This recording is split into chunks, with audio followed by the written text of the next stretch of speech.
Welcome back, y'all, to part 2 of La Santísima Muerte video series that I'm doing.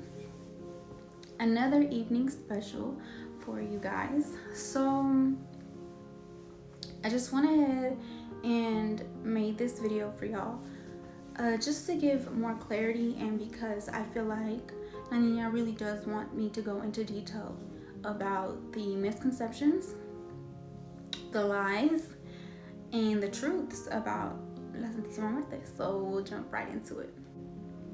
Alright, y'all, so it's very natural to be curious, and it's also very natural to be afraid of La Santísima Muerte. But in reality, there is nothing to be afraid of.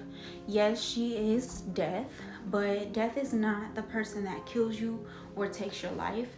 Death is simply the energy, the guide, the spirit that comforts you and guides you, holds your hand as you guys transition to the other side. A really good example of the energy that is similar to La Santísima Muerte would be Death from Sandman, the series Sandman on Netflix. 11 out of 10, 10, 10 recommend this show very much. It has a lot of truths on that show. Be discerning. But like I was saying, death on that show is a comforting guide, a hand to hold while you're transitioning. Now let's jump right into little details and misconceptions of La Santísima Muerte. So we're gonna start with the main one, which is the one where she is very dangerous, and if you stop doing what she asked you to do, she will kill you or kill a family member. So La Santísima Muerte aspect that would be the one who would do something like this would be the black aspect, but this isn't true. Now, the black aspect of La Santísima Muerte, La Niña Negra, is very protective and is a very harsh energy, and she gets shit done. So a lot of people use La Negra for protection from banishment and things of that nature, but La Santísima Muerte is not a spirit who will go and kill someone or kill you because you have stopped putting offerings up for her. She's very understanding, and she will give you warnings. She will let you know, hey, I'm not feeling what you're doing, like, you stop talking to me, what's going on? So that leads me to go into another point of La Santísima Muerte, which a lot of people have mentioned, and I have come to find out myself, that is actually all about communication. So a lot of people say that La Niña is a very selfish spirit guide or deity to work with, that she only wants you to work with her. This is false. I actually got into an argument with my brother about this, but I'll go into that a little bit later down the line. Now initially in the beginning of my journey, I did have my curiosities and concerns when it came to this, because I have other deities and spirits that I work with. I don't just work with one, and because I kept hearing things like she only wants you to work with her and stuff like that, I was like, I don't know if this is gonna work out between you and I, because I don't only work with one spirit guide or one deity. So I did have my concerns about that, but I still continue along my path, and I felt like that she reached out to me knowing this, and she knows my heart. So fast forward to when I had an argument with my brother. So I recently had an argument with my brother because he was saying that, it's only supposed to be her, and that she doesn't want me to work with any other deities and this and the third. And I had a heart-to-heart with my man. I told her, like, if this is true, give me signs. And I told her, like, you know how I am, like, that I don't box myself in. I can't box myself in. It's just capably impossible for me to be boxed in. And I told her that, like, I love her equally as my other guides and the spirits that I work with. And I personally just was letting her know that she knows me and she knows my heart, and she knows that, you know, I don't just work with one dating one spirit guide. Let me tell y'all, within 2 days, she made sure to let me know that it was okay. Now she is open to me working with other spirits guides, and she is open to y'all working with your ancestors and other guides and deities, just as long as you remember her. Like, you don't throw her to the wayside, you know, just show respect and equal attention to the deities and the spirits that you work with. Okay, that's all that she asked for in communication. So I just want to let y'all know that that is not real, and it is not true that she only wants you to work with her. Another thing that I have come to realize with La Santísima Muerte is that it is not true what they say, that if you stop, that once you go in with her, you should never go back, because bad things will happen.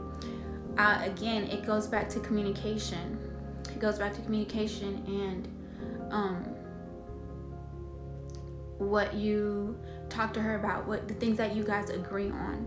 You know what I'm saying? Now, if these guides and spirit guides and deities are not something to just play around with and for them to do your bidding, that's not how this works. It is a relationship. So if you promise, if you promise a spirit something, let's just say you tell her, hey, I'm gonna get you a bouquet and I'm gonna get some candles for you, and you don't follow through,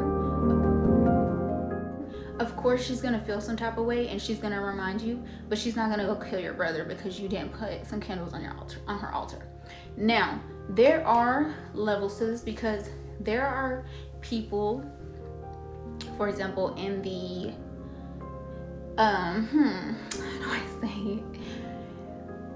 There are people like in the cartel, for example, that use La Niña for certain stuff and things of that nature. And I will say this, La Niña is very justice, she abides by justice. So if you have wronged someone, you should be afraid. You should be worried, because you will be dealt with. That's the best way I can put it. Now, this is not to scare anyone, but you shouldn't be throwing at anyone in the first place. But I'm just being honest. I'm going to speak what the truth is, and that is all, and that is it. Now, like anything, I always tell people that people use things for bad and for good.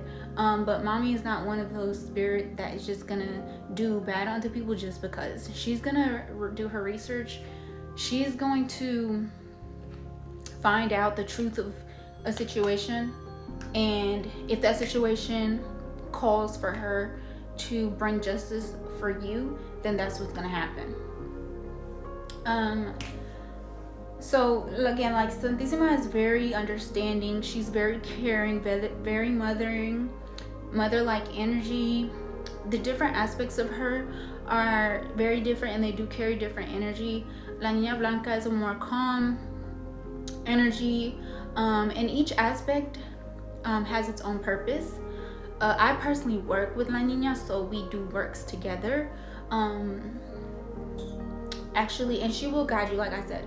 Like, for example, I went to buy my candles, re-up on my candles, and I just kept being drawn to the orange one, and I was like, I don't know why you want me to buy this candle, mommy, but I'm gonna buy it.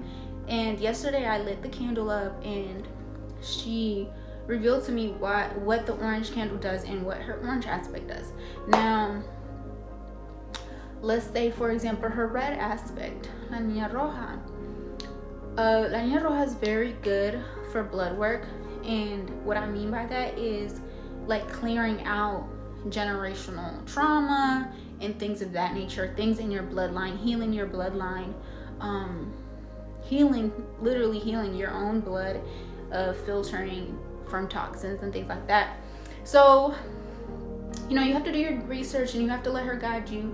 But mommy is very active, like I was mentioning in part 1 of this video. She will be active around the house. Don't be afraid. But it is something that you get used to, or you will get used to. And you know, if you just can't handle it, if it's too scary for you or something, and just gives you the freaks or anxiety attacks, you just communicate to her like, hey mommy, I would prefer if you know, communicate to me in this way or this way.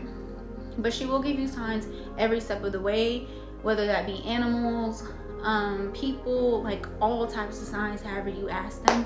And she will show up in your dreams, and that aspect will show up. Like I said, the first aspect to show up for me was La Niña Blanca, but then she had me dream about her, La Negra and La Roja, all in one dream. And I knew then, like, okay, mommy wants me to work with these different aspects as well. And La Niña just helps you overall healing. She just wants, La Santísima Muerte is very powerful guide. She does, like I was saying, I'm gonna repeat that, she is very powerful. She does not play about her loved ones, the people that love her, and she just doesn't play, period, in general. I'm trying to think of other things that I hear about La Niña that are misconceptions or lies.